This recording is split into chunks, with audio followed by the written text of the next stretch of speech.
আজকে যে টপিকটা নিয়ে আলোচনা করব সেটা হচ্ছে stenographer grade C grade D examination 2026। ঠিক আছে, তো আশা করছি তোমরা বুঝতে পারছো এটা এসএসসির একটা ভ্যাকেন্সি, এসএসসি আন্ডারের একটা এক্সাম। ঠিক আছে, তো সেই ক্ষেত্রে তোমাদের কোয়ালিফিকেশান কী লাগবে তো আমি সব কিছু এই ভিডিওর মধ্যে বলে দেবো।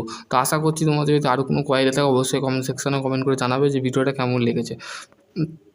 প্রথমে দেখো, date of the application 24/4/2026, 15/6/2026।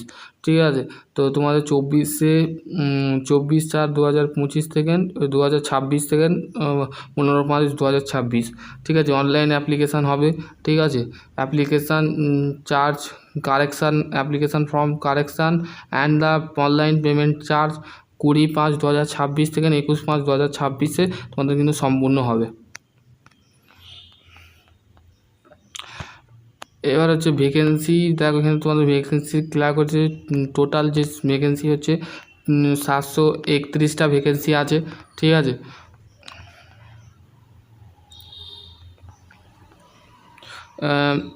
Stenographer C R stenographer grade D vacancy বেরিয়েছে। ঠিক আছে,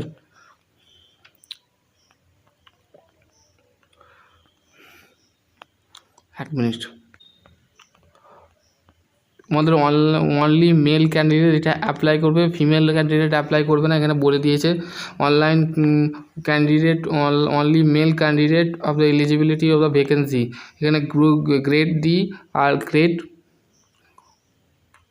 হচ্ছে grade D board of road, মানে গ্রুপ সি গ্রুপ ডি। ঠিক আছে, road organisation, border road organisation. ঠিক আছে, এখানে বলে দিয়েছে বেসিক্যালি।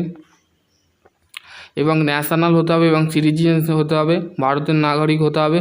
এবং হচ্ছে ভারতীয় নাগরিকের মধ্যে ইন্ডিয়ান সিটিজেন হতে হবে, ভারতের নাগরিক। নেপালের যদি কোনো সাবজেক্ট থাকে সেই বিষয়ে নলেজ থাকতে, ভুটান সাবজেক্ট, এগুলো কিন্তু তোমাদের লাগবে।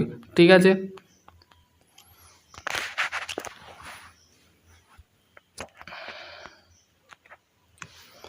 এবং তোমাদের বয়স সীমা যেটা আছে সেটা এখানে বলে দিয়েছে। এখানে বয়স সীমা বলে দিয়েছে, কি বলেছে দেখো, যে 18 থেকে 30 বছরের মধ্যে তোমাদের 1/8/2026 অনুযায়ী তোমাদের বয়স সীমা হতে হবে। আর গ্রেড স্টেনোগ্রাফার গ্রেড ডি এটা গ্রেড সি 18 থেকে 27 বছর হতে হবে। জন্ম তারিখ হতে 2/8/1999। ঠিক আছে, এখানে তোমাদের বেসিক্যালি বলে দিয়েছে।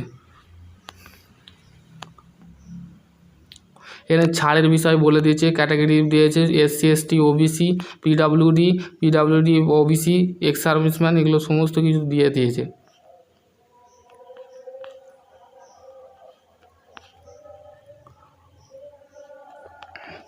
আর তোমাদের বলছি একটু শেয়ার করো, শেয়ার না করলে আমি আর ভিডিও বানানোর ইচ্ছা হচ্ছে না।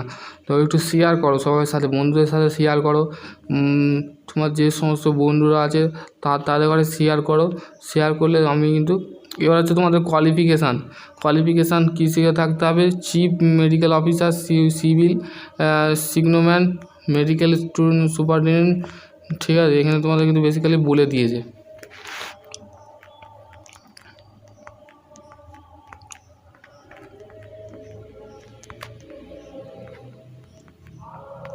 Educational qualification, essential educational qualification যেটা আছে সেটা কিন্তু বলে দিয়েছে।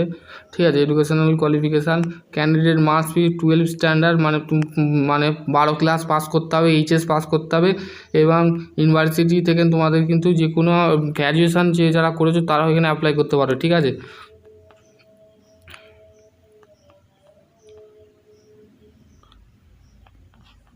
এই ভিডিওটা শেষ হলে আমি তোমাদের কিন্তু এবার আছে ডকুমেন্ট ভেরিফিকেশান হবে, conducted of the user of the department organisation, declaration of the final result, মানে তোমাদের কিন্তু ডকুমেন্ট ভেরিফিকেশান হওয়ার পর তোমাদের কিন্তু ফাইনাল রেজাল্ট কিন্তু বের হবে। ঠিক আছে, এখানে কিন্তু তোমাদের বেসিক্যালি জিনিসগুলো বলে দিয়েছে, যেগুলো তোমাদের আমি বলছি না, কীভাবে অ্যাপ্লাই করবে, হাউ টু অ্যাপ্লাই, কীভাবে অ্যাপ্লাই করবে। প্রথমে application of the online mode of the new website, মানে নিউ ওয়েবসাইট যেটা আছে সেটা ক্লিক করার পর কী করতে হবে, তোমার ইনস্ট্রাকশান দিয়ে দিয়েছে। Please of refer of the notice will be has being the dated by 2/6/2025। ঠিক আছে। Mobile app available of the website the commission sample of the perform one time the registration, মানে তোমাকে এক টাইমের জন্য, তোমাকে এক সময়ের জন্য তোমাকে কিন্তু রেজিস্ট্রেশন করবার জন্য এখানে অনলাইন অ্যাপ্লিকেশনের ফর্ম যেটা আছে সেটা অ্যাটাচ করতে হবে, ঠিক আছে। candidate of the advice of their of the own the interest of the submitted online application before the closing date to the not to the wait of the tail of the last date, avoided of the possibility of the disconnection of the inability of the failure to the SSC website account of the heavy the load the website of the during the closing day। তাহলে বলছে যে তারিখে তোমাদের বলা হয়েছে last date হচ্ছে 15/5/2026, ঠিক আছে। এটা বাড়তে পারে, এটা বেরলি তোমাদের এটা এমনি দিয়েছে ডেটটা কিন্তু বাড়বে, ঠিক আছে। হেভি লোডের কারণে বা ওয়েবসাইট কিন্তু বন্ধ থাকতে পারে, তো সেই ক্ষেত্রে ফেলিয়ার হতে পারে বা ডিসকানেকশান দেখাতে পারে, তো সেই ক্ষেত্রে কিন্তু চিন্তা করার কোনো যায় আসে না, সেক্ষেত্রে তোমাদের এখানে বলে দেওয়া আছে। তো আশা করছি তোমাদের যদি আরও কোনো কোয়েরি থাকে অবশ্যই কমেন্ট সেকশানে কমেন্ট করে। অ্যাপ্লিকেশান ফি তোমাদের 100 টাকা দিতে হবে, ঠিক আছে। SC ST যে আছে তারা কিন্তু পেমেন্ট ফি তোমাদের কিন্তু এক্সপেন্ডিভ করা হচ্ছে, ঠিক আছে। এখানে আশা করছি তোমাদের যদি আরও কোনো কোয়েরি থাকে অবশ্যই কমেন্ট সেকশানে কমেন্ট করে জানাবে। তো চলো আজকে ভিডিও এখানে এন্ড করছি। আশা করছি তোমার যদি আরও কোনো কোয়েরি থাকে কমেন্ট সেকশানে কমেন্ট। সকলে ভালো থেকো, সুস্থ থেকো, থ্যাংক ইউ।